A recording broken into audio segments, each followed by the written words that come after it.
Hi, my name is Levi Steadman, and I will be talking about triads, how they're built, and how we use them in music. Triads are usually comprised of three different parts: the root or the one, the middle or the three, or and the top or the five. And those numbers correspond to their position in the scale.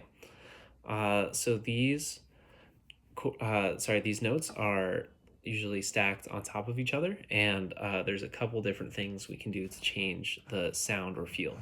And one of those things we can do is drop the third step a half step, and that'll give us a minor gloomy sound as opposed to a bright major triad.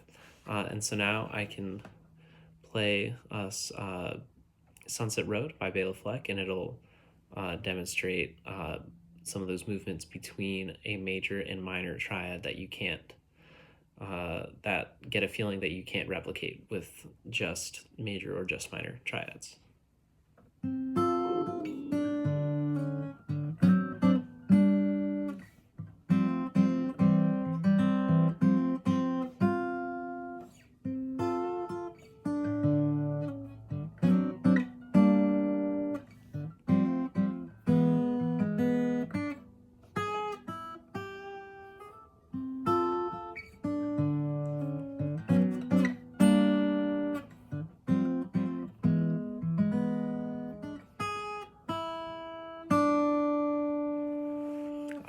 And so we could see the movements between nice major triad and these funkier sounding minor triads. Uh, if we want a even more complex sound than a major or minor triad, we can either raise or lower the fifth or the top by a half step. Raising it makes an augmented triad, and lowering it makes a diminished triad. So a good example of an augmented one, which has kind of a dreamier sound. So this would be a nice major D triad. And then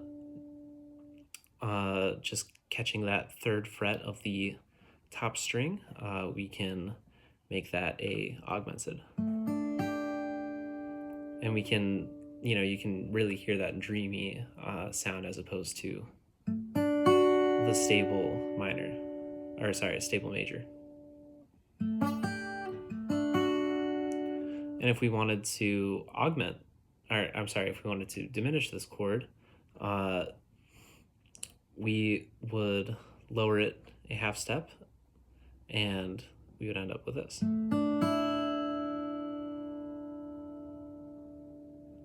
So it sounds good, but it sounds like it wants to go somewhere.